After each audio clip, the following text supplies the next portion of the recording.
Bueno, pues vamos a ver si acabamos el capítulo, o sea, Moldavia.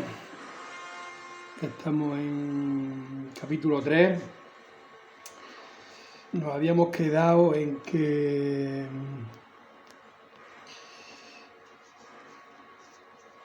que se había formado la República Socialista Soviética Autónoma de Moldavia con capital en Tiraspol.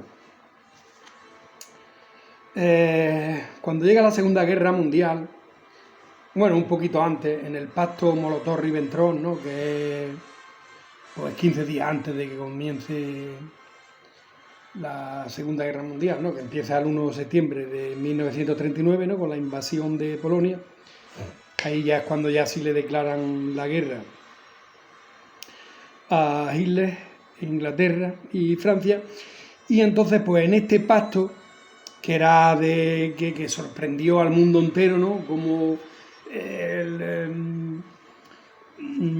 el comunismo de Stalin, ¿no?, de izquierdas, como pacta con el fascismo de Hitler. O sea, eso no entraba en la cabeza de nadie, de los partidos comunistas de todos los países, los dejó fuera de juego totalmente. O sea, eso fue la rehostia.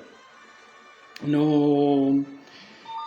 Y en ese acuerdo, ¿no?, que era pues eso, no agresión mutua entre Rusia y Alemania, pero luego tenía letra pequeña, como era la repartición de Polonia, como era dejar que Stalin se apropiara de Estonia, Lituania, Letonia, y también estaba aquí Besarabia, que se la daban a Stalin porque la Alemania nazi manifestó no tener interés en Besarabia, ¿no? Besarabia, como decimos, el nombre que recibe Moldavia y parte de Rumanía. Bucovina, menos Transilvania, casi el resto de Rumanía. Bueno, entonces, pues el 26 de junio del 40, el gobierno soviético dio un ultimátum a Rumanía para que cediera inmediatamente Besarabia y la región del norte de Bucovina. Italia y Alemania presionaron al rey Carlos II de Rumanía, que al no tener ayuda de Francia ni de Reino Unido, accedió. El 28 de junio, tropas soviéticas cruzaron el río Níster y ocuparon Besarabia, además de la región del norte de Bucovina y Erza. Por tanto, la República Socialista de Moldavia, aquí ya se crea el 2 de agosto del 40, no respetó las fronteras tradicionales de Besarabia y se aumentó más,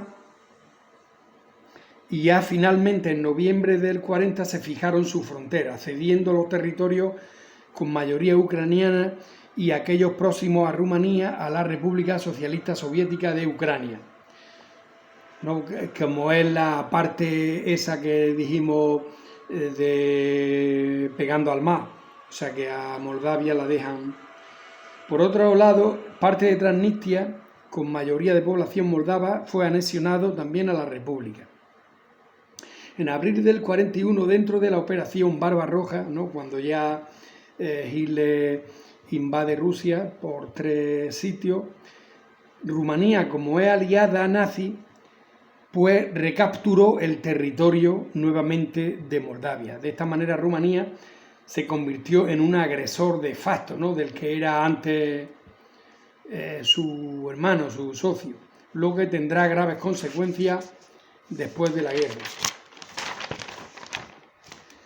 En abril del 44, Transnistria fue recuperado por los soviéticos.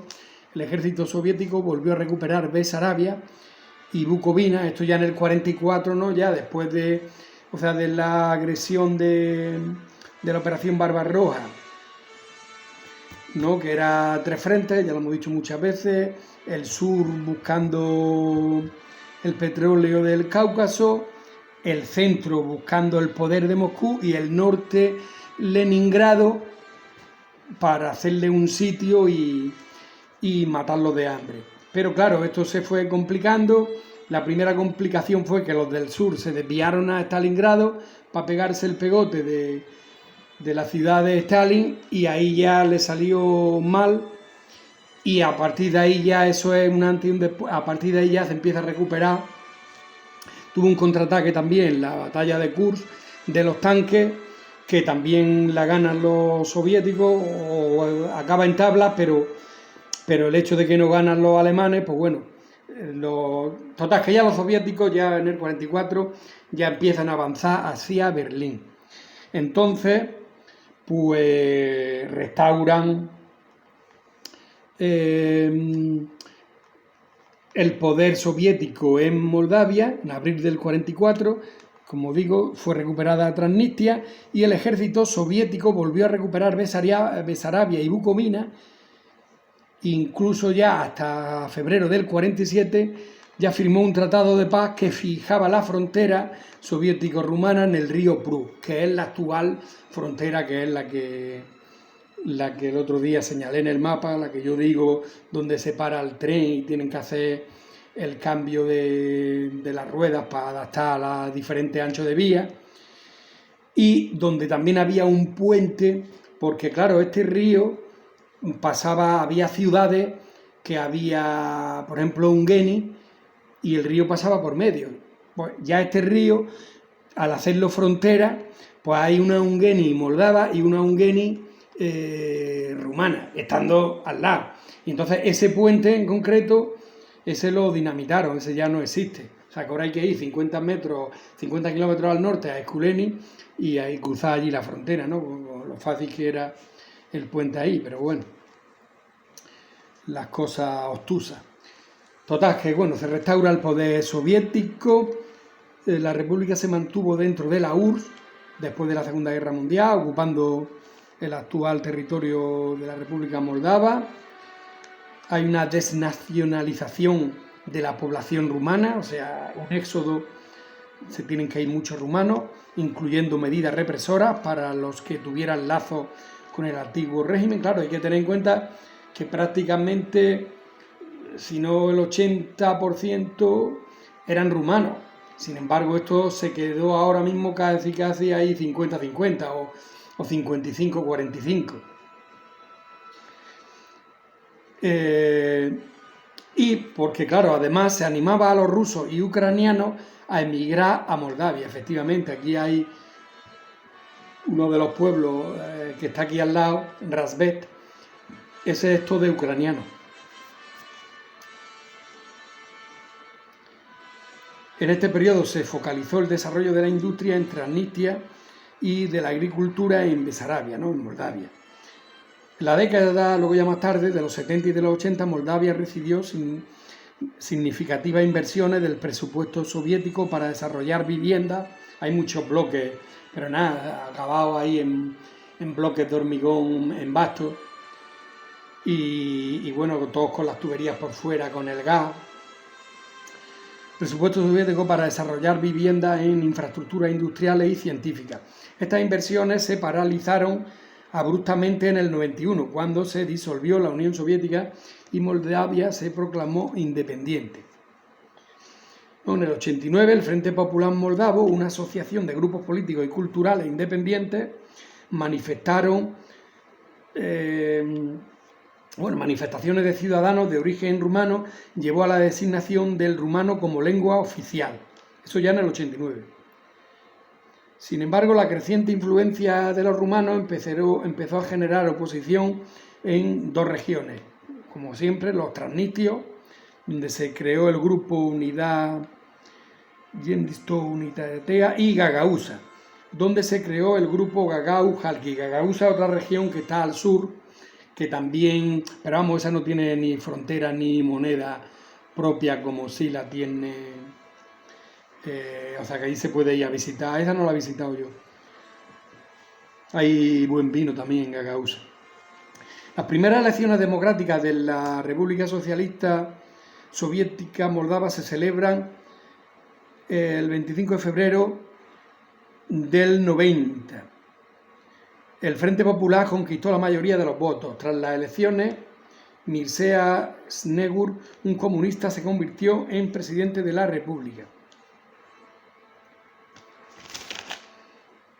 En mayo del 91 el nombre oficial del país se cambió por República Moldava, República de Moldavia.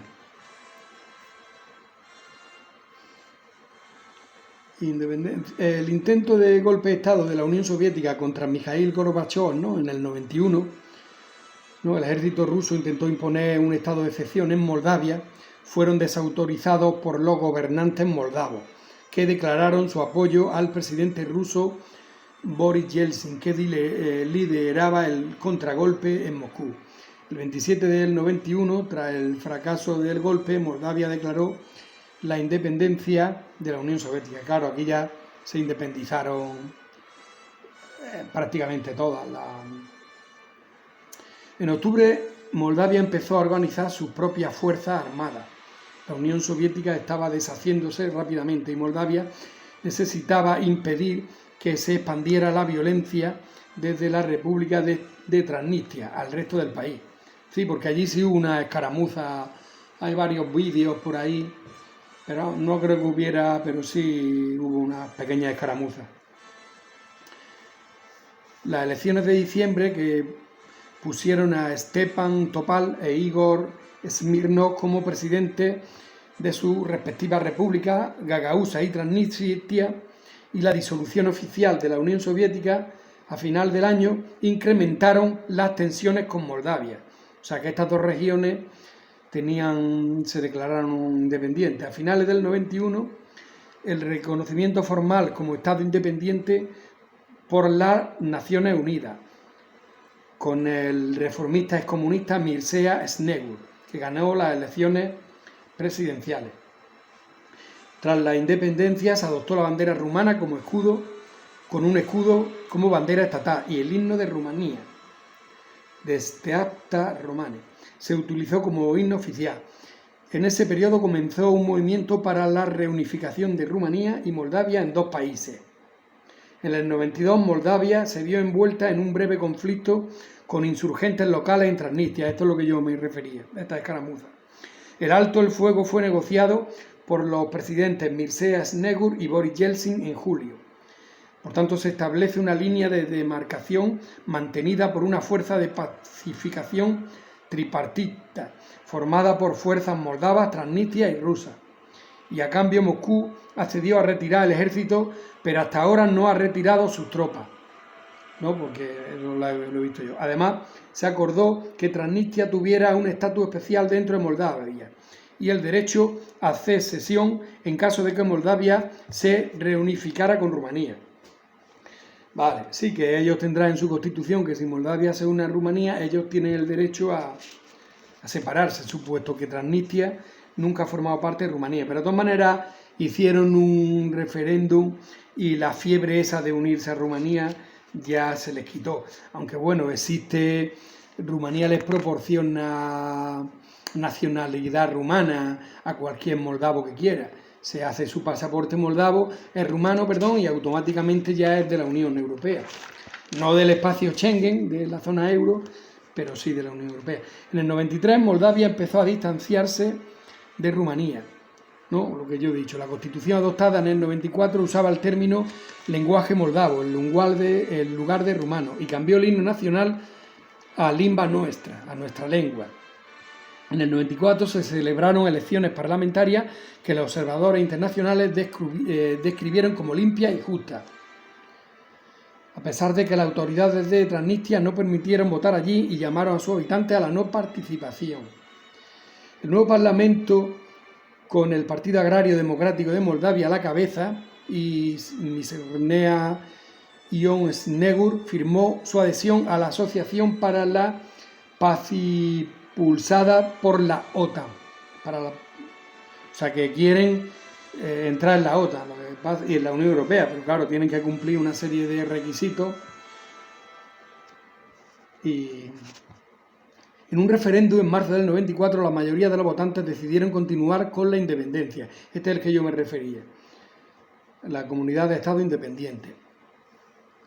Esta Constitución se hizo efectiva el 27 de agosto del 94 y que otorgaba mayor autonomía a las regiones de Transnistria y Gagauzia. Rusia y Moldavia firmaron un acuerdo en octubre del 94 para la retirada de las tropas rusas de Transnistria, pero no fue ratificado por el gobierno ruso. En julio del 98 entró en vigor el acuerdo de cooperación y colaboración con la Unión Europea por un periodo de 10 años. En 98-2008, o sea que eso ya ha acabado. Aunque bueno, yo estoy aquí por la Unión Europea. Las relaciones entre Moldavia y Rusia se han deteriorado en consecuencia del conflicto de Transnistria. En el verano de 2004, las autoridades de Transnistria cerraron 4 de las escuelas moldavas en Tiraspol porque usaban el rumano como alfabeto latino. En 2005 el Partido Comunista fue reelegido. Integración de la Unión Europea. Bueno, en diciembre de 2014 los partidos europeístas ganadores de las elecciones legislativas anunciaron la reedición del pacto que gobernó ese país durante los 4 años anteriores. Y bueno, y decir que hace poco se han celebrado unas presidenciales que la candidata era pro-europea, o sea que ahora mismo se puede decir que son más pro-europeos que pro-rusos. Que la mitad de la población... Hay muchos que no hablan rumano, o sea, yo no me puedo entender con ellos porque solo hablan ruso.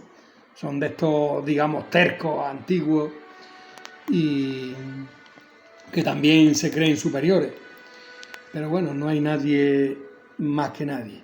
Pues bueno, ya me he colado en el maíz y nada, ya hemos finiquitado Moldavia.